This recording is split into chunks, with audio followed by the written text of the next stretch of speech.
6:47 on a soft Saturday evening in a mid-sized Georgia town, and the sky was doing that slow watercolor thing it does in May, pink bleeding into a tired gold over the pines. Bill Mayfield was driving 2 miles under the speed limit in a 12-year-old Buick that still smelled faintly of the lemon polish Florence used on the dashboard every Sunday. His anniversary suit was pressed. Her navy dress had a single pearl pin on the collar. 47 years of marriage rode quietly between them like a third passenger. Then the red and blue lights bloomed in the rear view, and Bill's hands, without him telling them to, moved up to 10 and 2. Florence folded her own hands in her lap. Neither of them said a word. They had been rehearsing this silence for half a century. Bill eased the Buick onto the shoulder, the way his father had taught him to ease a sundae plate onto a tablecloth, slowly, with 2 hands, like the thing in front of him might break. He turned the engine off.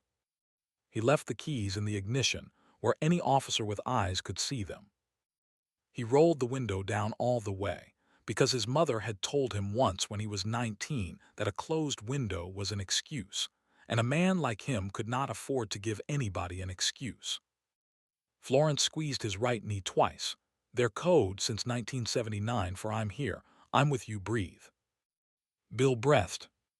47 years ago this very night, Florence had worn a different navy dress and Bill had worn a borrowed suit 2 sizes too big in the shoulders, and a preacher named Reverend Hollis Brown had pronounced them husband and wife in a small AME church on a road that did not yet have a name. There had been 41 people in the pews. They had not gone on a honeymoon. They had driven Bill's father's car to a motel 40 miles outside town because the closer motels would not rent them a room, and they had laughed about it the whole way, because Bill had said, in that low voice he still used when he was trying to make her smile, "Flo, we are going to outlive all of these people, and then we are going to have the last laugh and we are going to have it loud." She had believed him. She had been right. Bill had been a postal worker for 38 years. Florence had taught 4th grade for 41. They had raised one boy. They had paid off the green house on Cypress Street in their 50s. And they had, over 47 years, had a particular conversation about 147 times. The conversation about driving. Where to put your hands. What to say. What never to say. How to address a man with a badge, so the man with the badge did not become a man with a reason. Bill had taught it to Florence in 1979. Florence had taught it to their son in 1989. Their son had taught it to other people's sons, in a uniform, starting just 6 months ago. The dinner reservation had been on the calendar for 6 weeks. Bill had a small square box in his jacket pocket. Not a ring, they had rings, but a thin gold chain Florence had once admired in a catalog and pretended not to. He had practiced his sentence in the bathroom mirror that morning while shaving. He had cried a little, which had surprised him. He had not told her any of this. That was part of it too. 3 miles away, in an office that still had a piece of painter's tape on the door where the old nameplate used to be, Marcus Mayfield was sitting under a low desk lamp with a manila folder open in front of him, making small, careful marks in the margin with a black felt-tip pen. Captain Marcus Mayfield, age 44, 6 months into the job, first black captain in the 86-year history of the department, son of a postal worker and a 4th grade teacher. 3 officers fired since he took the chair. 2 more on paid suspension. He did not enjoy any of it. He did it because, if he did not, the next folder on the desk would belong to somebody's son who did not get to come home. Tonight the folder belonged to Officer Tyler Bonham, 14 years on the force, 38 years old, and the pattern under Marcus's felt-tip pen was the kind that, once you saw it, you could not unsee. Stops by zip code. Stops by time of day. Stops by the race of the driver, as recorded in the officer's own reports. Marcus was 3 weeks away from walking the file upstairs. Officer Tyler Bonham was, at that same moment, in the driver's seat of his patrol cruiser on the shoulder of Route 19, watching a 12-year-old Buick pull over two cars ahead of him without him even having the lights on yet, and feeling something hot and small move in his chest. He had been passed over for captain 6 months ago. The promotion had gone to a man he had openly called, in the locker room, by a name Marcus's grandmother would have washed his mouth out for. He had been written up. He had not been fired. He had been told, by the outgoing captain on the way out the door, that the next thing on his record would be his last. Tyler Bonham had decided in the months since that the rules had changed in a way he did not consent to, and that he was going to make his own small, careful adjustments. The adjustments had a pattern. The pattern was sitting in a folder in his new captain's office. He flipped on the lights. He pulled out behind the Buick. He told dispatch he was conducting a stop on a suspicious vehicle, possible impaired driver. He did not run the plate. Tyler walked up on the driver's side with his right hand on the grip of his service weapon. He bent at the waist and looked into the car. He saw an older black man in a pressed gray suit with both hands at 10 and 2. He saw an older black woman in a navy dress with her hands in her lap. He saw a small square jewelry box on the passenger floorboard, where it must have slid out of the older man's pocket. He saw a card in a cream envelope on the dashboard, with the word Florence written across the front in a careful, looping hand.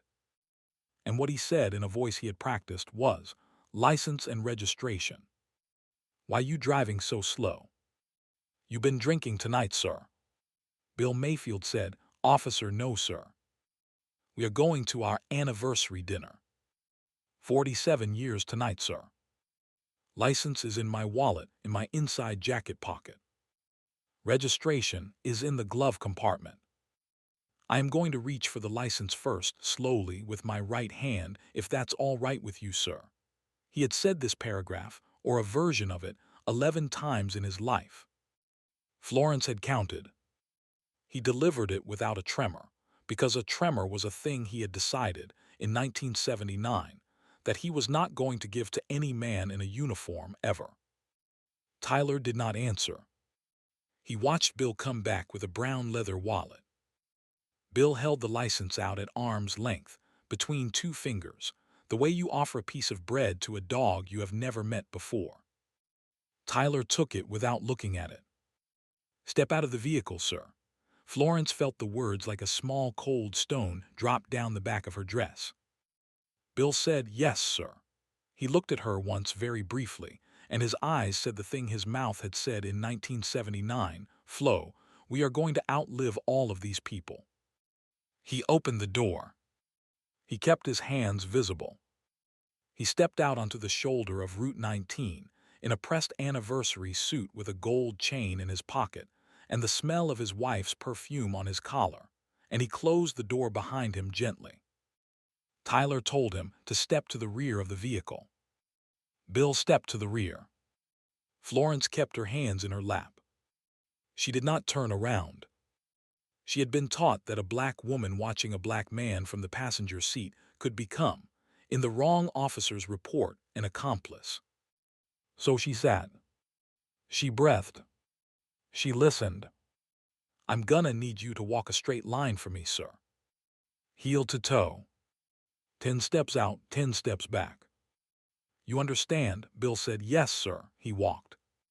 68 years old, a bad left knee, a back that complained on humid evenings, and he walked the white line heel to toe in the dress shoes he had polished that morning with a horsehair brush his father had owned. Tyler watched with his arms crossed. He said, "Now count backward from 100 by sevens." Bill counted backward from 100 by sevens. He got to 51 before Tyler said, "All right. Take your shoes off." In the passenger seat, Florence Mayfield heard her husband of 47 years say, "Yes, sir," and bend down to untie the laces of the wingtips he had bought for their 30th anniversary. She did not cry. She did not scream. She did not turn around. She did one thing. She reached into the small clutch purse on her lap and took out her phone. She used the emergency shortcut their son had set up for her 3 years ago, when he had said, "Mama, you press this twice and it calls me. No matter where I am, no questions." She pressed it twice. She did not say anything. She set the phone down face up on the center console, where the microphone faced the open driver's window. She put her hands back in her lap. She breathed. Marcus's phone vibrated against the desk under the low lamp. He saw the name on the screen, Mama, and the small icon that meant emergency shortcut, not regular call. He picked it up on the first half buzz. He said nothing. He listened. He heard a man's voice he did not recognize say, "Now the other shoe, sir. And put 'em both on the trunk where I can see." He heard his father's voice, the voice that had read him the comics on Sunday mornings for the first 18 years of his life, say, "Yes, sir," in a tone Marcus had never heard him use in his own house. Marcus stood up. He kept the line open. He picked up his radio. He was moving toward the door, and then through it, and then through the back lot, and he was in his cruiser with the engine on and the lights on and the line still open. The transit from his desk to the driver's seat had taken 9 seconds. He keyed the radio. He gave a location based on the GPS ping his mother's phone was throwing off the open line. He requested 2 patrol units code 3, silent approach final quarter mile. He said only, "This is Captain. Roll on me." Now, Tyler Bonham, on the shoulder of Route 19, did not yet know that the open phone in the Buick was a live channel into the office of the man, whose name was on the door he walked past every morning.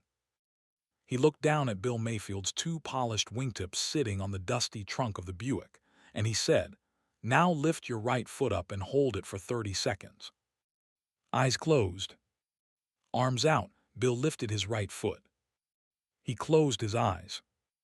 He held his arms out at his sides like a man on a cross, on the shoulder of a Georgia road in his pressed anniversary suit, at 6:53 on a Saturday evening in May. And Florence, in the passenger seat with her phone on the center console, watched the soft watercolor sky behind her husband bleed from pink into a darker, deeper color. And she said, inside her own chest, to a God she had been talking to since 1958, only one word. The word was please. 7 minutes. That was the distance, in Saturday evening traffic, from the back lot of the police station on Hawthorne Avenue to mile marker 14 on Route 19. Marcus Mayfield drove it in 6 minutes and 41 seconds. He did not run the siren. He ran the lights. He kept the open line on speaker on the dash. He heard his father be told to put his shoes back on. He heard his father say, "Yes, sir." Marcus had not cried in his cruiser since 2017. He did not cry now. He breathed the way his mother had taught him to breathe in the 4th grade, in for 4, hold for 4, out for 4, hold for 4, and somewhere around marker 11 the 2nd patrol unit pulled in behind him with its lights running silent, and somewhere around marker 12 the 3rd unit fell in behind that one, and the 3 cruisers moved up Route 19 in a quiet, lit, deliberate line like a small, slow funeral going the wrong direction. Tyler saw the lights in his side mirror first. He frowned. He had not called for backup. He turned, and in the dusk, with the headlights of 3 cruisers washing over him, he could not see who was getting out of the lead car. He saw a tall figure in a captain's uniform step out and close the door without slamming it. He saw the face for the first time at about 12 feet, and for 2 full seconds in the strange light, Tyler Bonham's brain did not put the face together with the name on the office door he walked past every morning. Then it did. His hand, which had been resting on his weapon for the last 9 minutes, moved away as if the grip had suddenly become hot. He took a step back. He said, "Captain." He said it the way you say a word in church when you have walked in late and everyone has already turned around. Marcus did not yell. He had decided, somewhere around mile marker 8, that he was not going to yell, because yelling was what Tyler Bonham wanted, and Marcus had not become the first black captain in the 86-year history of his department by giving men like Tyler Bonham what they wanted. He stopped about 4 feet from Tyler. He looked very deliberately at his father, standing at the rear of the Buick in his anniversary suit with his shoes back on, and then at his mother, still in the passenger seat with her hands in her lap, and then back at Tyler. He said in a voice that did not rise above conversational, "Officer Bonham, these are my parents. They are on their way to dinner. It is their 47th wedding anniversary. You are going to apologize to them. You are going to clear this stop on your dash and on your report. You are going to be sitting in the chair outside Internal Affairs at 7 o'clock Monday morning. You are not going to speak to me right now beyond yes, sir. Do you understand me, officer?" Tyler opened his mouth. He closed it. He opened it again. The thing that came out was not a word at first, just a sound, like a small engine that would not catch. The 2 officers from the backup units had stepped out and were standing at parade rest with their hands clasped, saying nothing. Tyler finally said, "Yes, sir." He turned to Bill. "Mr. Mayfield. Mrs. Mayfield. I apologize for the inconvenience this evening. You are free to go." I'm sorry." His voice cracked on the second sorry. Bill nodded once. Bill did not smile. Bill said, "Thank you, officer." Florence, in the passenger seat with her hands still in her lap, did not turn her head. She said through the open window, loud enough to carry, "Thank you, officer." She made it sound like a benediction and a closing door at the same time. Marcus looked at his father. He said, "Pop, you good?" Bill looked at his son in the captain's uniform with the badge catching the last of the daylight, and 47 years of careful conversations sat down between them on the shoulder of Route 19 and folded their hands. Bill said, "I'm good, son." "Just want to go to dinner." Marcus nodded once. He said, "Yes, sir." "I'll drive." He turned to one of the backup officers. "Sergeant Reyes, take Officer Bonham's cruiser back to the station. Officer Bonham, you ride with Officer Daniels. Hand over your weapon and your badge to Sergeant Reyes before you get in that car. You are on administrative leave effective right now, pending IA Monday morning." Reyes said, "Yes, Captain." Tyler Bonham unclipped his service weapon with hands that were no longer entirely his, and he laid it in Reyes's gloved palm, and he unclipped his badge, and he laid that in too. The badge was warm. It would not be warm again for him. Marcus opened the driver's door of the Buick and slid in behind the wheel of the car he had learned to drive in at 15. He looked over at his mother, who finally turned her head, and the look she gave him was the same look she had given him in 1989 at the kitchen table. Marcus said, "Mama," she said, "Baby." He started the Buick. He pulled off the shoulder of Route 19. He drove his parents the rest of the way to the steakhouse himself, at exactly the speed limit, with his father in the back seat and a small square jewelry box back in the inside pocket where it belonged, and his mother in the passenger seat with her hands now, finally, unfolded, resting on top of the brass-clasped clutch like a woman who had remembered she owned them. The steakhouse was called Holloway's, and it had been on Magnolia Street since 1968, and the owner was a woman named Denise Holloway who had inherited it from her father in 2003 and had been quietly putting black families in the corner booth, with the good waiter, for 21 years, because her father had refused to seat black families at all for 35. Denise was in her small back office when the call came in from her cousin, who was married to Officer Daniels, the second backup unit on Route 19. The text had said, "You will not believe what just happened." Denise believed it. She walked out into the dining room, pulled the reserved card off the big window booth, set a fresh white tablecloth on it herself, and told her sommelier to bring up the bottle of Veuve Clicquot she had been saving for a wedding that had not happened yet. She told her hostess that when a couple named Mayfield walked through the door, The hostess was going to walk them to the window booth personally, and the bill, that evening and any evening they ever walked in again, was on the house. Marcus pulled the Buick into the lot at 7:04.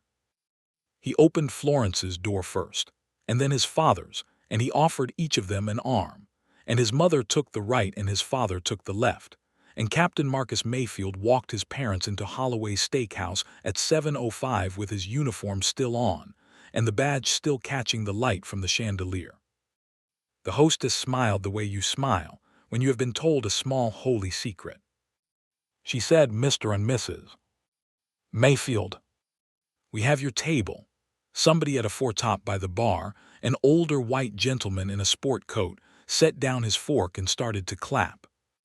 Slowly at first. Then the foretop next to him. Then the booth behind that. Then the bar. Then the kitchen door swung open and the line cooks in their whites stepped out and clapped too. The whole room. Standing. For 90 seconds, while Bill and Florence Mayfield walked to the window booth in their anniversary clothes, and Marcus walked behind them with his hands clasped in front of him like a son, not a captain, and Denise Holloway stood by the booth with the bottle of Veuve Clicquot in a silver bucket, and she did not say a word, because the room was already saying it for her. Marcus stayed for 10 minutes. He did not order anything. He stood at the side of the booth with his hand on his father's shoulder, and he let Denise pour the champagne, and he let his mother hold his other hand under the table the way she had held it in 1989, and he let a waiter named Andre take a single photograph with his mother's phone, 3 people in the window booth, 2 in anniversary clothes, 1 in a captain's uniform, all 3 smiling like people who had remembered all at once that they had outlived something. Marcus kissed his mother on the forehead. He pulled his father into a one-armed hug across the table. He said, "Pop, I gotta go do the paperwork." Bill said, "Go on, son." "We're good here." Marcus drove back to the station.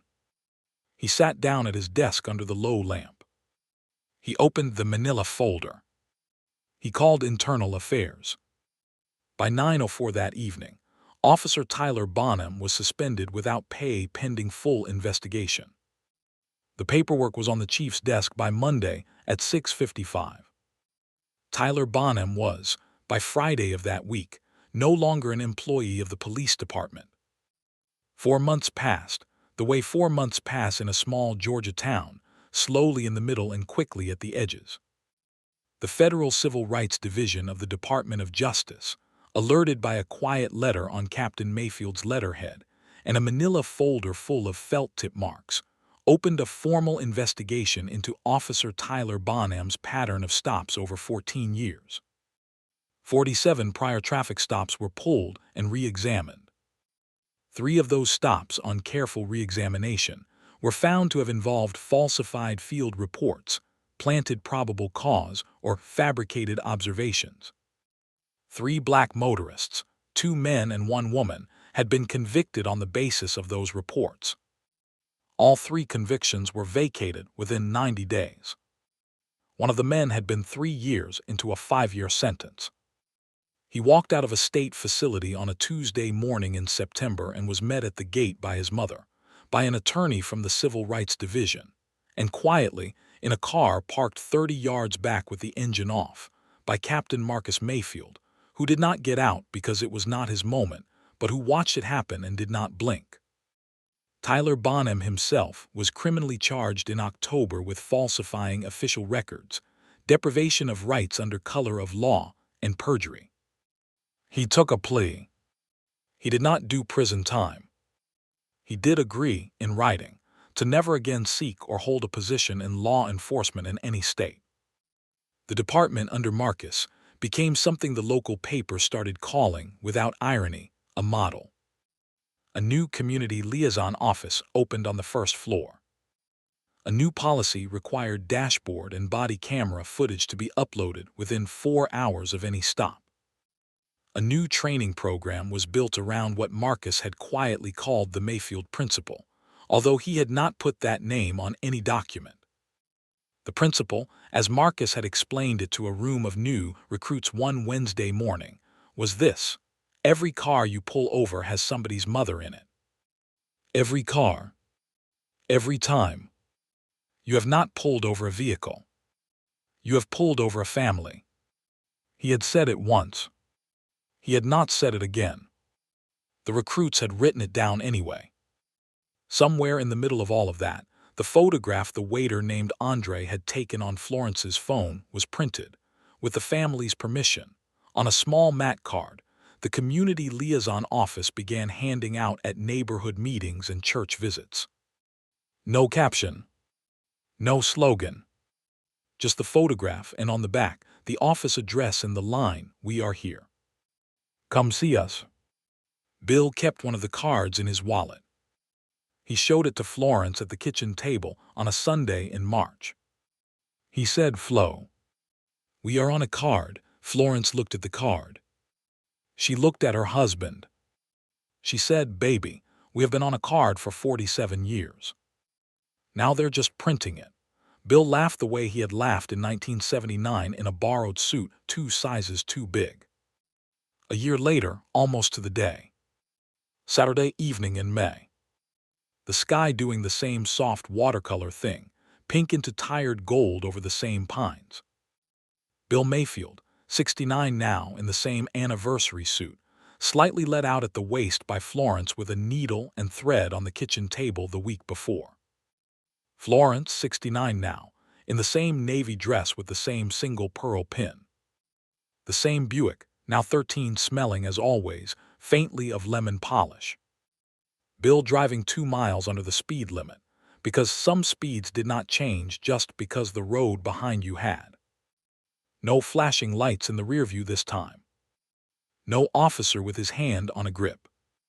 Just a soft Saturday evening, and a Buick, and a woman's hand on her husband's right knee, and 48 years of marriage riding quietly between them like a third passenger who had finally settled in.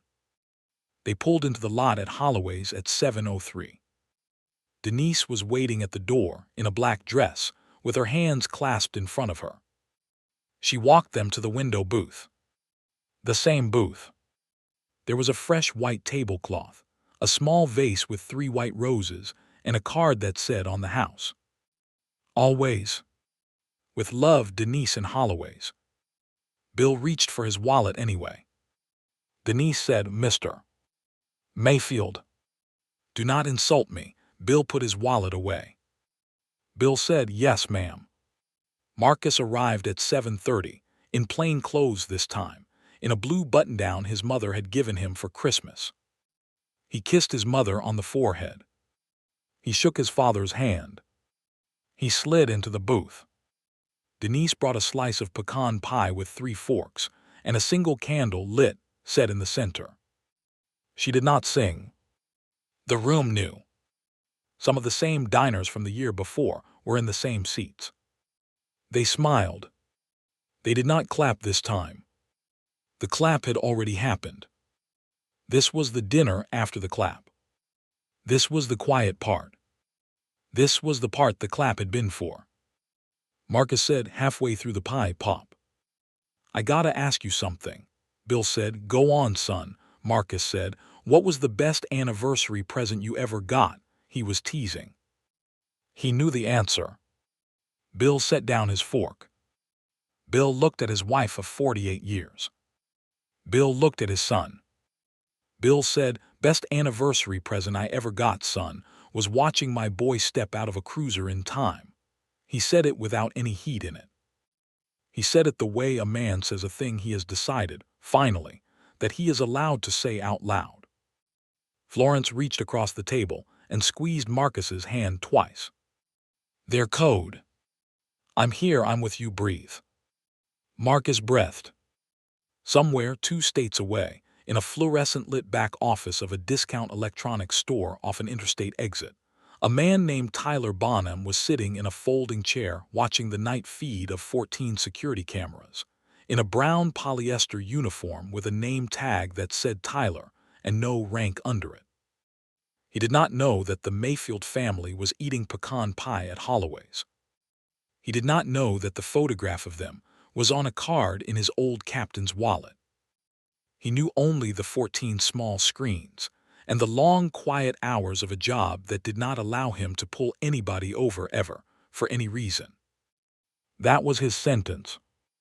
The badge that had not fit him had quietly written it for him on the shoulder of Route 19, a year ago tonight. Back in the window booth, when the pie was almost finished, Bill folded his hands. He bowed his head. He did this every Sunday at the kitchen table, and on every birthday, and on every anniversary, and on every Thanksgiving since 1977. Florence bowed her head. Marcus bowed his head.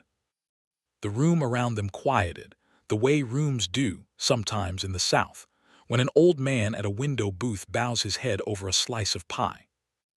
Bill said, "Lord, thank you for our son. Thank you for this table. Thank you for our 48 years. Bless the officer who learned. Bless the one who taught. And bless the badge that finally fit. In Jesus' name." "Amen," Florence said. "Amen." Marcus said, "Amen." The waiter named Andre, passing the booth with a tray of water glasses, said very quietly, "Amen," and kept walking and did not look back. Outside, the soft watercolor sky was bleeding from pink into the same deeper color it had bled into a year ago, on a shoulder of Route 19, behind a man in a pressed anniversary suit standing on a white line.